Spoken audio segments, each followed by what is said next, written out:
Shalom, selamat pagi Bapak Ibu Saudara semua. Jumpa lagi dengan saya pada pagi hari ini di dalam Mutiara Pagi yang bisa saya sampaikan pagi ini. Semoga bisa memberikan kita satu keceriaan di dalam hidup ini supaya kita dapat menjalani hari-hari ini dengan lebih baik dan gampang serta ringan ke depan.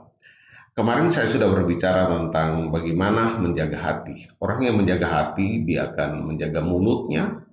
Orang yang menjaga hati, dia akan menjaga matanya. Dan orang yang menjaga hati, dia akan menjaga jalan hidupnya. Harus sesuai dengan kebenaran firman Tuhan. Pagi hari ini saya akan berbicara tentang obat hati. Ada berbagai macam penyakit di luar sana yang kita tahu, baik secara medis itu bisa diobati. Kalau sakit flu, saudara bisa membeli obat flu. Kalau sakit batuk, saudara bisa membeli obat batuk. Tetapi ada satu penyakit yang sukar untuk kita atasi, yaitu penyakit hati.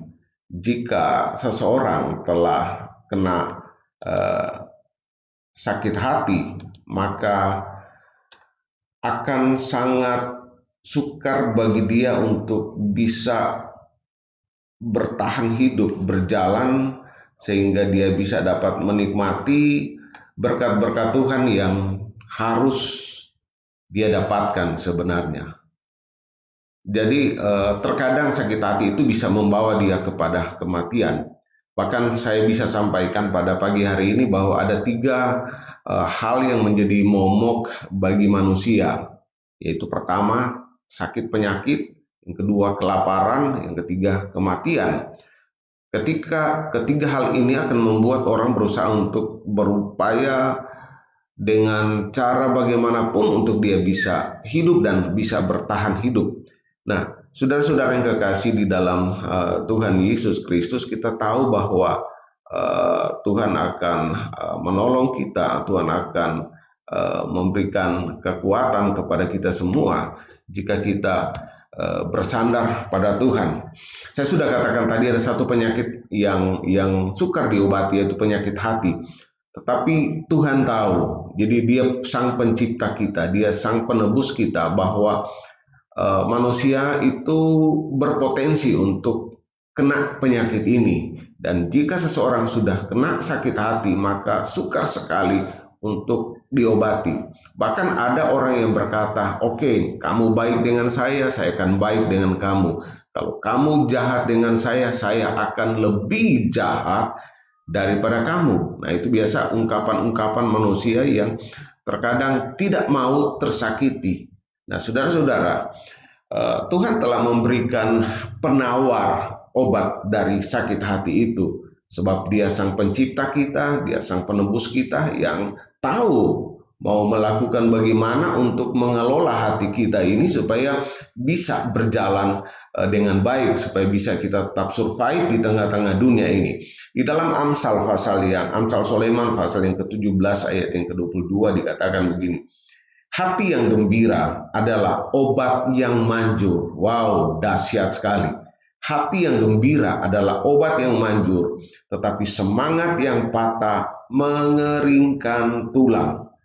Hati yang gembira itu obat yang manjur. Dalam terjemahan lain, di dalam satu terjemahan Alkitab, dalam Amplified Bible dikatakan begini. Hati yang gembira adalah obat yang manjur, dan pikiran yang ceria memberikan kesembuhan. Jadi rupanya hati yang gembira dan pikiran yang ceria itu akan mampu memberikan kita kepada kesembuhan. Jadi saudara sakit apapun, ketika saudara memiliki hati yang gembira dan pikiran yang ceria, saudara bisa ceria, maka itu akan menyembuhkan. Pikiran ceria artinya berpikirlah positif, berpikirlah bahwa Tuhan sanggup, berpikirlah bahwa segala sesuatu itu ada jalan keluar. Sebab itu Rasul Paulus menasihatkan jemaat di Filipi. Di dalam Filipi pasal 4 ayat 4 dikatakan, bersukacitalah senantiasa dalam Tuhan. Sekali lagi kukatakan, bersukacitalah. Jadi Paulus mengerti, Paulus tahu bahwa dengan bersukacita, bahwa kita akan melihat pertolongan Tuhan. Karena dengan bersukacita hati kita akan terjaga. Amin. Jadi kalau saudara mau hati saudara terjaga, belajarlah bersukacita, belajarlah mengucap syukur dalam segala sesuatu. Jadi ketika kita bersukacita, hati kita akan terjaga, pikiran kita akan terjaga dengan baik sesuai dengan firman Tuhan. Sehingga semua yang keluar lewat mulut kita adalah firman Tuhan, adalah kekuatan yang menyembuhkan. Jadi setiap apa yang kita ucapkan, yang kita perkatakan itu membangun orang, menghibur, memberi kekuatan, menyemangati orang. Jadi mari kita beri semangat. Ada satu metode untuk meningkatkan kualitas anak-anak kita, yaitu memberi semangat pada mereka. Memberi semangat, kamu bisa, kamu mampu. Papa ada bersama-sama dengan kamu, mama ada di sampingmu, yang akan terus membantu kamu.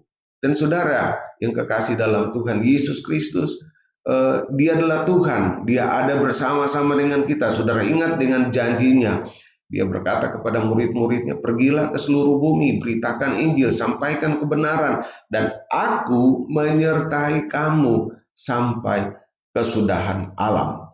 Nah, kata bersukacita ini disebutkan senantiasa, artinya secara terus-menerus, dalam kondisi apapun, dalam situasi apapun.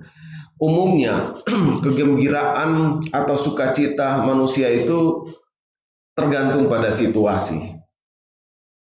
Tergantung pada situasi. Kalau hutang sudah terbayar, kita bisa bersukacita. Kalau anak-anak lulus ujian, kita bisa bersukacita. Kalau kita terima hadiah, pemberian dari istri, dari suami, atau dari seseorang, tiba-tiba kita dapat kunci mobil, tiba-tiba kita dapat kunci sepeda motor, tiba-tiba kita dapat kunci rumah. Wow, kita akan bersukacita, kita akan bersorak-sorak. Bahkan ada orang yang tidak pernah menyangka ketika dia diberikan uang yang cukup banyak, dia akan sujud, dia akan sujud kepada orang yang memberikan pemberian tersebut. Nah, itu sukacita manusia. Sukacita manusia itu tergantung pada situasi. Tetapi Tuhan memberikan sukacita kita. Lebih daripada itu, sukacita manusia itu wajar.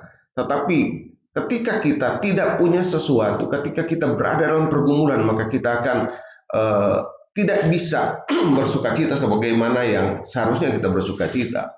Biasanya orang kalau manusia umumnya menjaga hati, bagaimana supaya hati itu tetap tenang. Kalau dia sedih, dia mau dengar lagu.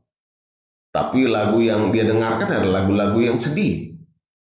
Dia dengarkan lagu yang sedih. Kalau dia rindu, dia merindukan sesuatu, merindukan seseorang yang mendampingi hidupnya, merindukan suami yang lama tidak pulang, merindukan istri yang jauh di perantauan. Dia menyanyikan lagu-lagu rindu. Dan kalau dia sedih, menyanyikan lagu-lagu sedih. Sebenarnya lagu-lagu itu bukan membuat dia bisa hilang rasa sedihnya, hilang rasa rindunya, tapi semakin sedih. Semakin sedih. Dan Tuhan mengajar kita untuk bersukacita. Kita tahu bahwa seorang tokoh di dalam Alkitab yang begitu berhasil dalam hidupnya, yaitu Daud. Di dalam Mazmur pasal 34 ayat yang kedua, dia berkata, aku hendak memuji Tuhan pada segala waktu. Puji-pujian kepadanya tetap di dalam mulutku. Jadi Daud belajar mengucap syukur, memuji Tuhan. Bahkan di dalam pasal 119 ayat 164 dia katakan, 7 kali dalam sehari aku memuji-muji Engkau. Mari belajarlah menjaga hati kita dengan tetap memuji Tuhan. Menjaga hati kita dengan tetap bergembira. Amsal pasal yang ke-15 ayat 13, hati yang gembira membuat muka berseri-seri, tetapi kepedihan hati mematahkan semangat.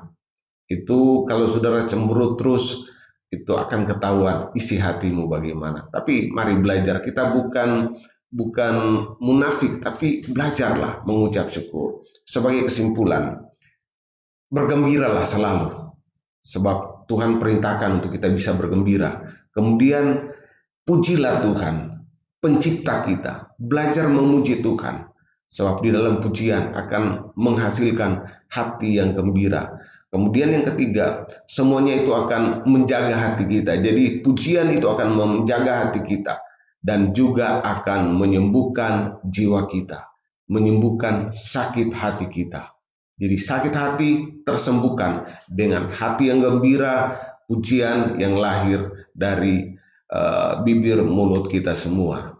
Puji Tuhan, kiranya Tuhan Yesus memberkati dalam perenungan pada pagi hari ini, memberikan kita kekuatan dan makna di dalam hidup ini. Haleluya. Amin.